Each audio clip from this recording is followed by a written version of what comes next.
Alors dans la vie, ben, on n'a pas le choix, quoi. Si on veut faire quelque chose de notre vie, et il faut choisir, victime ou guerrier.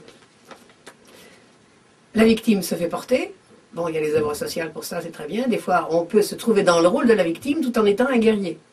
C'est-à-dire se donner ordre de ne pas y rester et de choisir sur la moindre occasion pour en sortir. Autrement dit, se servir de sa tête, des possibilités, des relations, bouger et surtout ne pas mettre la désolation au programme. Il faut rappeler que on dépense autant d'énergie pour se détruire que pour se construire.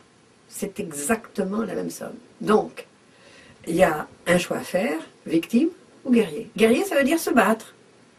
Se battre, autrement dit, ne pas rester statique, c'est pas une raison pour faire la guerre à tous, contre tous, non. C'est se battre pour avoir sa dignité, pour gagner son pain, pour gagner la connaissance, pour gagner son bonheur. La victime, elle va se mettre ce qu'on appelle en autocontemplation d'elle-même. Elle va bloquer son point de conscience sur cet état, sur ce monde créé, et va tout attendre de tous et de tout le monde. Autrement dit, c'est un état statique. C'est un état qui remonte à l'enfance. Donc la victime, c'est celui qui se laisse faire.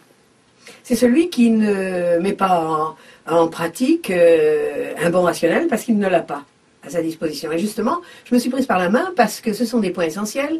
J'ai fait toute une causerie sur le guerrier, la victime, le guerrier, parce qu'on commence toujours par la victime ou le guerrier, ou en fonction de notre tempérament, et en fonction, on pourrait dire, de notre âge d'évolution. Donc, il y a celui qui veut se faire porter, parce qu'une victime se fait toujours porter, mais il faut bien savoir qu'une victime, c'est le tortionnaire de celui qui porte. Hein, l'esclave est toujours le tortionnaire du maître. Alors, ça fait réfléchir beaucoup, et en même temps, si vous voulez, s'il n'a pas ce qu'il désire, il va tomber malade. Donc, il va falloir le porter doublement. On commence par faire la gueule, on commence par pas être content. La pompe clame réclame un petit peu une certaine nourriture,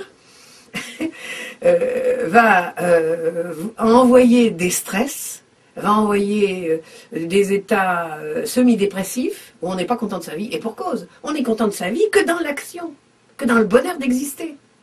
Que dans la possibilité de gagner les choses et d'aller les chercher. C'est toujours ce qu'on appelle la récompense après une bonne action. Donc, si vous voulez, la victime, c'est une étape. Ce sont des gens qui, paraît-il, se racontent qu'ils n'ont pas de force. Ce n'est pas vrai. On reçoit à la naissance la force dont on a besoin pour assumer son karma, c'est-à-dire son espace-temps de vie.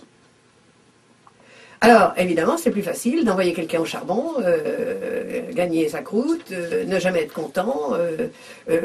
On crée une mauvaise ambiance, une mauvaise harmonie, et le bonheur est absent, quoi. Alors, le guerrier, l'hyper-guerrier, lui aussi, il est absolument insupportable. Parce qu'il pourrait devenir sourd et aveugle. Donc, tout est une question de mise en harmonie et d'écoute périphérique de ce qui se passe et autour de soi, à l'intérieur de soi, et par rapport à la demande de l'action. Le but, c'est l'action, mais l'action intelligente. Et l'action doit être faite, pas en exil de l'âme, mais avec la sensibilité, avec l'intelligence émotionnelle, et non en exil de l'intelligence intellectuelle. Donc les deux intelligences doivent être couplées. Si on ne le fait qu'intellectuellement, on est complètement asséché, on devient une vieille ortie sèche. Si on est en émotionnel, alors là, on est en larmes pour un oui, pour un non, et on va tomber dans ce que j'appelle le béni-oui-ouisme.